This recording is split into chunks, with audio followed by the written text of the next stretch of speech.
On va parler de cette fameuse interdiction des réseaux sociaux pour les moins de 15 ans. Et oui, vous savez que c'est un projet qui est porté par le gouvernement et notamment notre cher ami Manu, Manu Le Poudré, qui pousse depuis un certain temps maintenant cette fameuse interdiction depuis plusieurs années. Et là également depuis quelques semaines, en fait, il est vraiment à fond en boucle là-dessus. À chaque fois qu'il prend la parole, au moins une fois sur deux, il va nous caler ce petit truc de la censure des réseaux sociaux, parce que c'est littéralement de cela dont il s'agit. C'est ni plus ni moins que de la censure. Voilà, c'est permettre de verrouiller les réseaux sociaux avec une vérification d'identité et ou parentale. Et également, du coup, les parents devront s'exposer aussi. Bref, c'est quand même assez ouf. On va regarder un peu tout ce qu'il en retourne. Mais globalement, c'est un projet qui arrivera pour l'année 2026, pour début 2026. Donc oui, je crois qu'on peut le dire, en cette fin décembre, en ces joyeuses fêtes de fin d'année et surtout en ce Noël 2025, on peut le dire que notre cadeau de Noël, c'est tout simplement de profiter des derniers petits trucs de liberté qui nous restent avant cette année 2026, qui sera bel et bien, je pense, l'année de la censure et du musellement de l'opposition pendant un an. Je crois que ça va être quand même très très long. On va voir, mais ça va être quand même assez chaud, chargé et très lourd parce que ils veulent faire voter ce texte-là pour début 2026 et comme je l'ai dit, ça créera un précédent. Tous les autres textes vont se baser sur ce truc-là derrière pour censurer de plus en plus les discours contestataires et l'opposition globale des réseaux sociaux et d'Internet en général. Parce qu'au début, ça commence par l'interdiction des réseaux sociaux et après, ce sera l'interdiction d'Internet en général et il faudra pour ça s'authentifier, il faudra renseigner absolument toutes ces données, etc. Bref, c'est une catastrophe, n'est-ce pas? On va écouter ce que nous dit John de Lorraine là-dessus et après on se penchera sur un article très complet du Point où justement on va revenir un peu sur toute cette histoire-là. Ça y est, c'est confirmé, début 2026, l'interdiction des réseaux sociaux pour les moins de 15 ans. Alors c'est la ministre du numérique qui l'annonce, bien évidemment sous la direction et sous la coupe. Donc là, on a un article du Parisien, ça a été les premiers à le relayer, je crois, mais c'est un article payant, donc évidemment, on ne peut pas vérifier entre guillemets, même s'il y a d'autres articles qui ont repris l'information derrière. Donc eux, ils ont titré, entre guillemets, je cite, « On veut aller vite. La ministre du Numérique annonce un projet de loi pour interdire les réseaux avant les 15 ans. » La ministre déléguée de l'intelligence artificielle et du numérique, Anne Enamf, je sais pas comment on prononce, annonce un projet de loi établissant une majorité numérique de 15 ans, érigé en priorité, par Manu. Le texte pourrait être débattu début 2026 et je crois que la date butoir du gouvernement qu'ils ont fixée, ils voudraient que ce soit fait avant cette date, c'est fin mars 2026. Donc c'est premier trimestre, c'est parti. D'Emmanuel Macron, ça fait des années qu'il souhaite mettre ceci en place. Qu'il fait le tour de France actuellement avec des journaux très complaisants qui vont dans son sens, qui confirment que c'est contre la désinformation, parce que c'est évident que les Français comprennent pas que même si une vidéo fait 13 millions de vues, les Français comprennent qu'il n'y a pas un réel coup d'État en France. Ça c'est par rapport, vous savez, la prise de parole qu'il a eue sur cette vidéo où ça annonçait du coup un coup d'État en France, etc. Vous savez, la journaliste qui disait oui, il y a eu un coup d'État, on ne sait pas encore, un général a pris le pouvoir, machin. Et globalement, ça a fait 13 millions de vues dans le monde, donc c'est rien au final, en réalité. Et en fait, c'est que ça s'est beaucoup exporté. En France, on le sait, on le sait très bien qu'il n'y a pas eu de coup d'État ni rien. Mais quand on s'éloigne un peu des frontières de l'Union Européenne, c'est là où ça a fait beaucoup de vues parce que les gens se disaient oh mais qu'est-ce qui se passe, qu'est-ce que c'est que ça, etc. Ça paraissait très réaliste, en tout cas, selon les gens. Et c'est peut-être ça, comme l'a relevé d'ailleurs Greg Tabibian dans sa dernière vidéo là-dessus, c'est peut-être ça, en fait, le fond du problème, c'est que ça puisse paraître réaliste, en fait, aux yeux des autres pays. C'est ça qui est assez chaud, littéralement. C'est qu'en fait, c'est tellement crédible, ce genre de truc, ça pourrait tellement arriver, en fait, que ça n'étonne pas du tout le monde entier et que tout le monde y croit. Et c'est peut-être là-dessus qu'il faudrait se poser des questions. C'est pourquoi les gens pourraient y croire. C'est pas forcément la vidéo en elle-même, puisque ça se voit en plus que c'est fait par IA. Donc bref. Mais du coup, voilà, ça fait référence à ça, les 13 millions de vues. Il avait pris la parole en disant, vous vous rendez compte, la désinformation des réseaux sociaux, c'est n'importe quoi, gna gna gna gna gna gna, en se basant là-dessus, c'est débile. Apparemment, nous sommes bêtes. Donc pour s'assurer que des enfants de moins de 15 ans n'accèdent pas aux réseaux sociaux, il va falloir contrôler tout le monde. Ça les arrange bien, je pense. Donc dans un sens, ça veut dire que vous et moi, il va falloir qu'on sorte notre carte d'identité ou notre passeport, ou alors se mettre avec France Connect, la carte vitale, j'en sais rien, et que ça va se situer, les données vont être stockées quelque part. Donc Et on l'a vu avec le ministère de l'Intérieur, les données stockées des Français sont vachement en sécurité, hein. Au point même où, encore, ce serait que des données de base. Tu sais, nom, prénom, adresse, bon, au final, c'est pas très compliqué à sortir, hein. Beaucoup de services, etc., se font hacker avec toutes nos infos dessus. Moi, par exemple, quand j'ai été doxé, c'est par rapport à une fuite de Free. Donc au final, il y a aucun... Enfin, bref, on s'en branle, quoi. On s'en branle. Mais à côté de ça, non, c'est par exemple quand vous dites que le ministère de l'Intérieur s'est fait hacker, carrément avec la liste des victimes d'affaires judiciaires, la liste des condamnés, etc. Enfin, c'est quand même un truc de fou, hein, de se faire hacker ce genre de liste. Si même ça, c'est pas en sécurité, imaginez le reste. Donc si tout le monde se connecte et tout, on va se faire doxer en 10 minutes, hein. Soit dans une interface en lien entre le réseau social et l'État français ou je ne sais quel organisme, soit directement avec un intermédiaire, et les données vont être stockées. Et là, ce sera extrêmement facile pour quelqu'un qui sera dans les arcanes de tous les intermédiaires qui gèrent ces données, de les faire fuiter ou de les donner à quelqu'un pour retrouver. Et même, c'est quelque chose qu'Emmanuel Macron avait cité dans justement son tour de France de la presse, où il disait que ça permettra de faire des référés rapidement. Donc, c'est-à-dire que quelqu'un qui mettrait quelque chose où il ne sera pas content, la loi peut changer, et bah, ils le prendront, puis ils le mettront devant un juge. Voilà, c'est ça qui va se passer. Ça, c'est la première chose. La deuxième chose, encore une fois, c'est la protection des données. Là, ces derniers jours, on a vu énormément de fuites et de vols de données qui... Après, dans les vols de données qu'il y a eu ces derniers jours, j'en ai parlé, d'ailleurs j'ai une vidéo qui ressortira je pense là-dessus parce qu'il y a eu encore d'autres bases de données qui ont refuité pour là je ne sais combien de fois. Et en gros, c'est des anciennes fuites aussi, hein.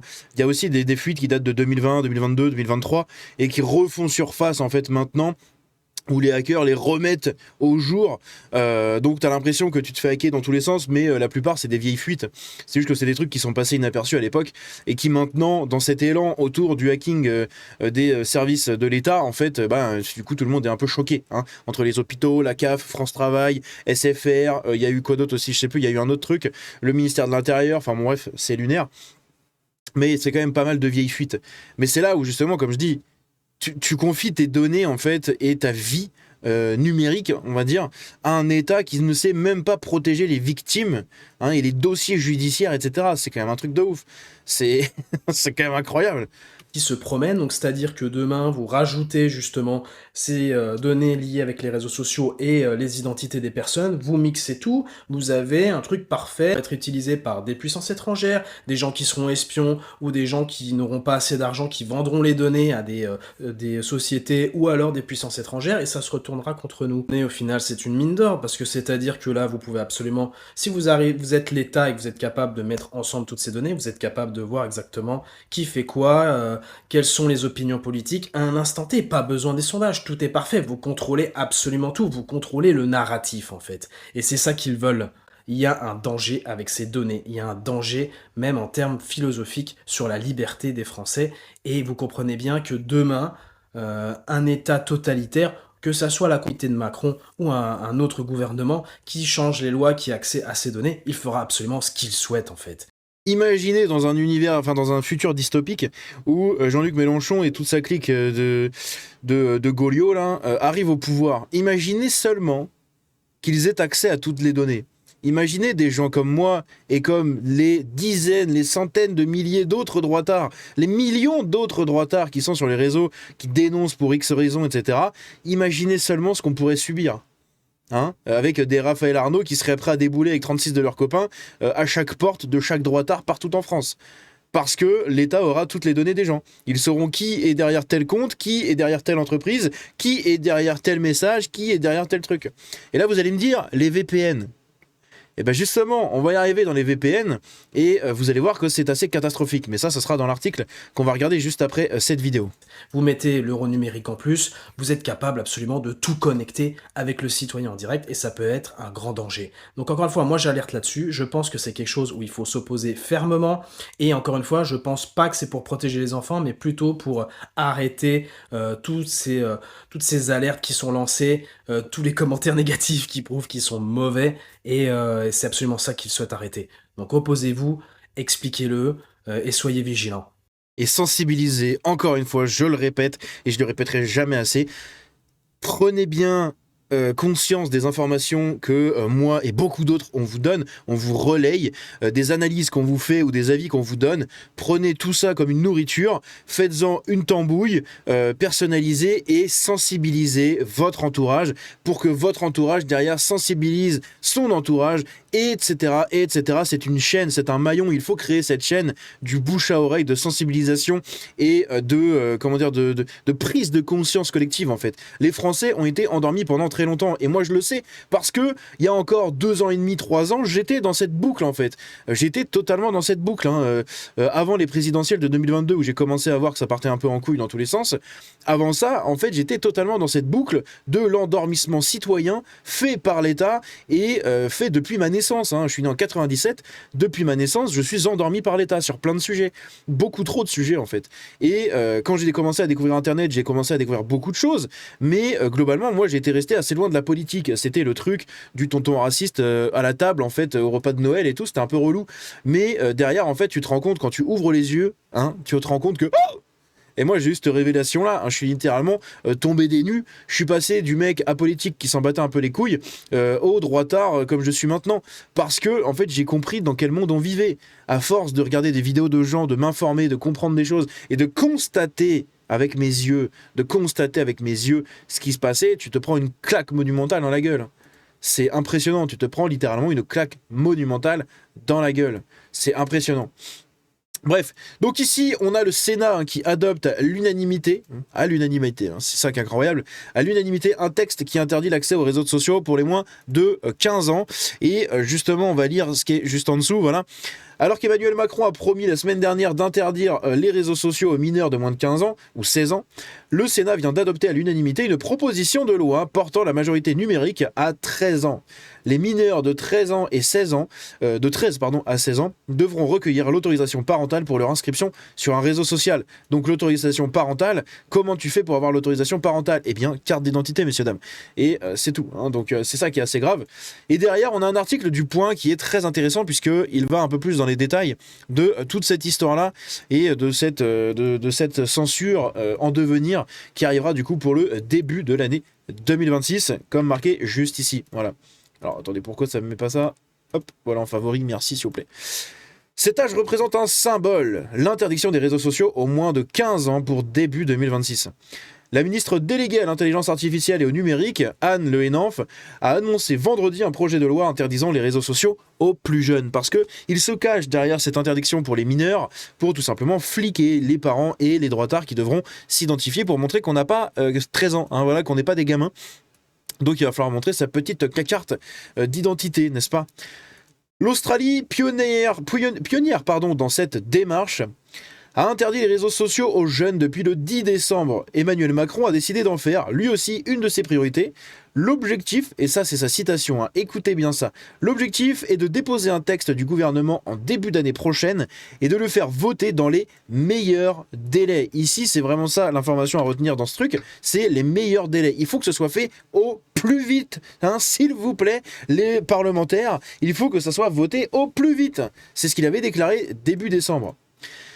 La ministre a assuré vendredi 19 décembre à nos confrères du Parisien qu'un projet de loi dont l'objet serait de fixer la majorité numérique à 15 ans, d'être prêt début 2026. L'article est un peu vieux, l'article date du 20 décembre. À l'heure où j'enregistre cette vidéo, on est le 22 décembre. Donc vous voyez que ça a déjà été fait. Cet âge représente un symbole. On entre au lycée. Avant, l'esprit critique n'est pas encore suffisamment développé. C'est également l'âge dans le RGPD, donc le Règlement Général de la Protection des Données, et dans la loi informatique et liberté, à partir duquel une personne peut décider du partage des données personnelles. L'objectif de ce projet de loi est de répondre au DSA, donc le fameux règlement européen. Depuis son élargissement, chaque pays de l'Union européenne est autorisé à choisir l'âge minimum d'accès aux réseaux sociaux. C'est une question de santé mentale et de santé publique. Parce que ça aussi, c'est un argument derrière lequel il se cache. Cette fameuse question de oui, mais l'addiction des réseaux sociaux, les troubles de la vision, l'abrutissement en gros des jeunes, avec les retards sur l'apprentissage, etc. Bref, il se base là-dessus, sur tous ces trucs-là.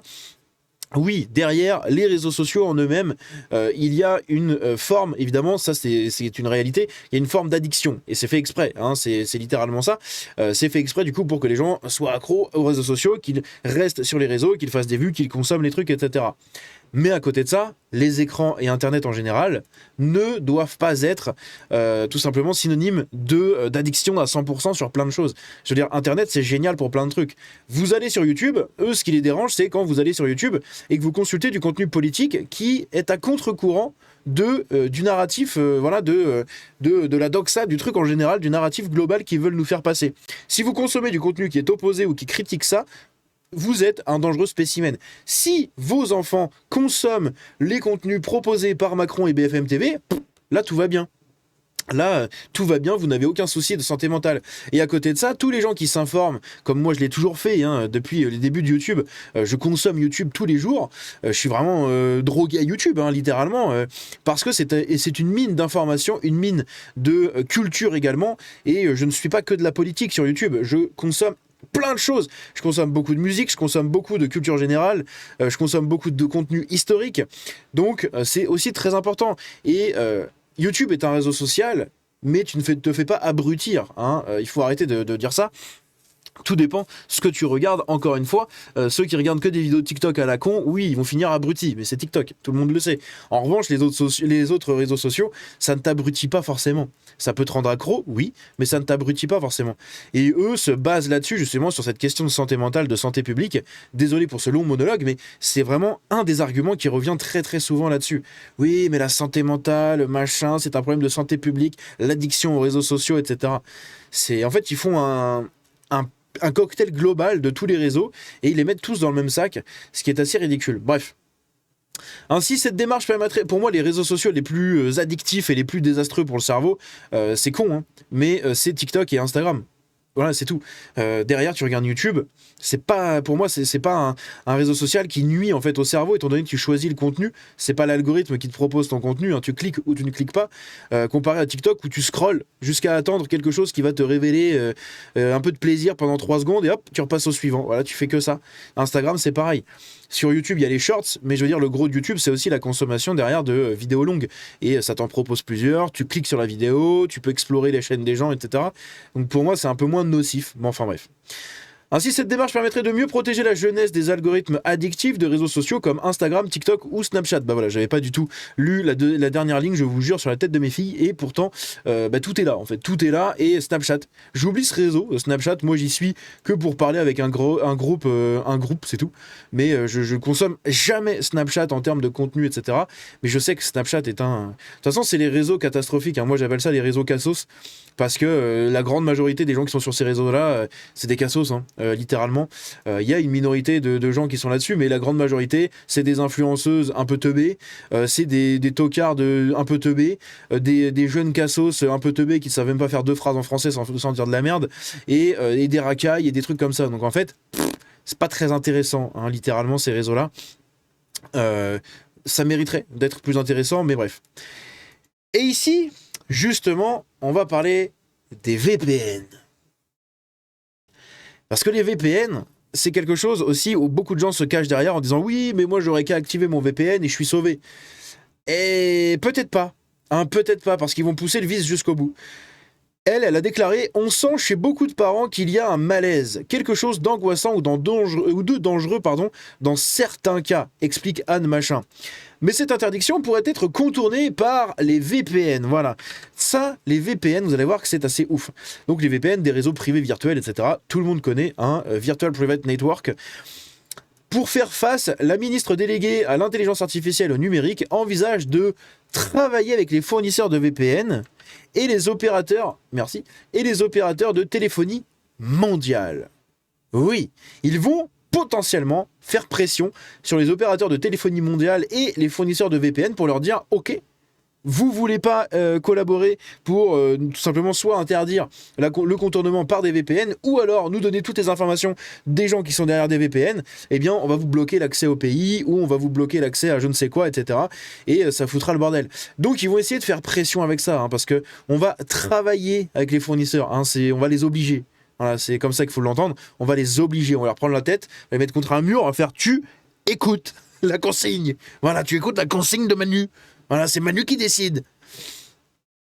Justement, Manu souhaite aller encore plus loin et ajouter à cette proposition de loi l'interdiction du portable au lycée.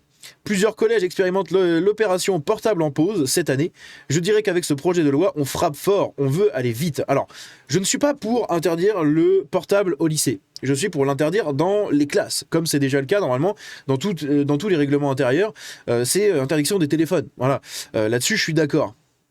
Même si on a tous sorti notre téléphone à un moment ou un autre, mais moi en tout cas à l'époque où j'étais encore à l'école, ça remonte à une dizaine d'années, en fait on me le prenait, hein, genre si le prof me voyait, il me le prenait, il me le confisquait, il fallait que j'aille le chercher après le cours, ou carrément que j'aille le chercher le soir. Et ça c'est ouf, littéralement.